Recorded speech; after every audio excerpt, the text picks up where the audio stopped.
Ayan o, yung mga bilihan ng gowns. Ayan o.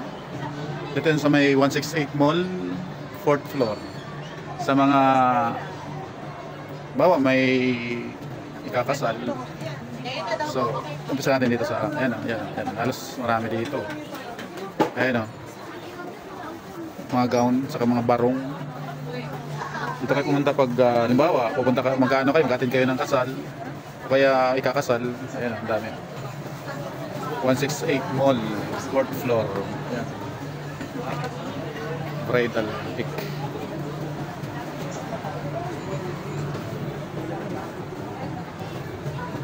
Tatapit siya.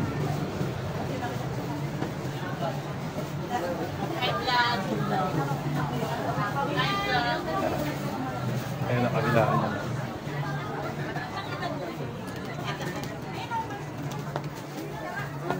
Mga barongs.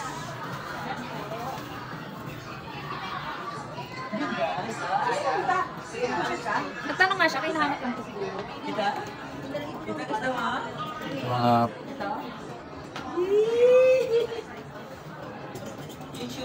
ayan, dami. Halos buong area dito. Puro gowns, saka mga barong. Ito mga pambata to. Mga bawa, mga flower girl, mga bata.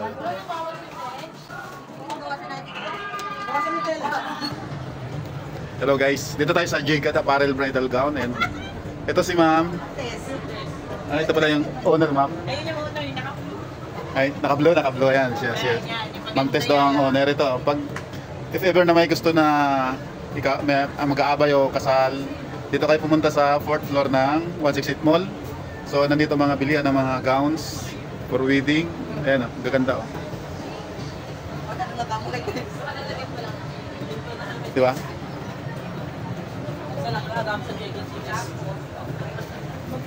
Ano nga ulit ma'am dito ka ma'am sa store na to ma'am? Ano nga ulit pangalan? Ano nga ulit pangalan ng store? Ayun ang Jacob Apparel. Oh, Jacob Apparel. Dito kayo ma'am, punta kayo dito ha. Mga customers.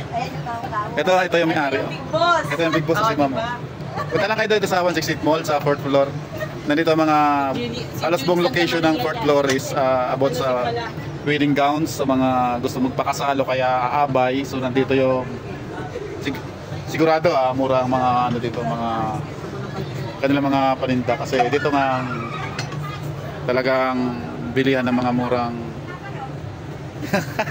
gamit. Tinapay tayo. Okay, salamat ha.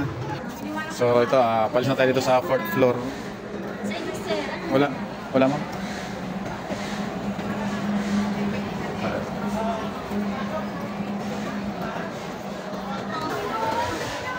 Even mga bikes or mga laro ng mga bata. Ayun.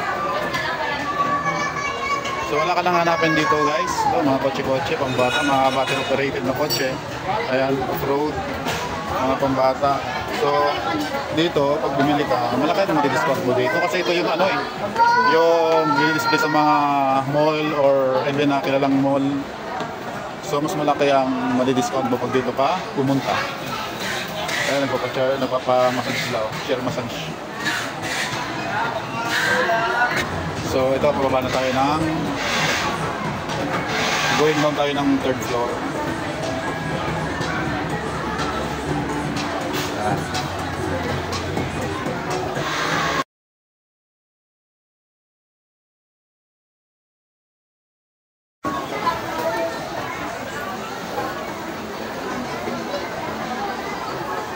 Second floor to guys, so baba tayo ng ground floor.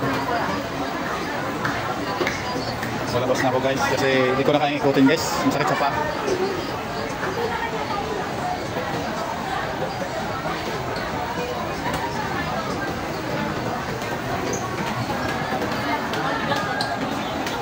Maghapon ka dito guys, umpisa ng pagbukasan ng maghapon, hindi mo ito maikot guys eh. Kasi sigurado mapapatingin ka sa mga paninda eh, doon maubos yung oras mo eh. Labas na ako guys. Sige, maraming salamat.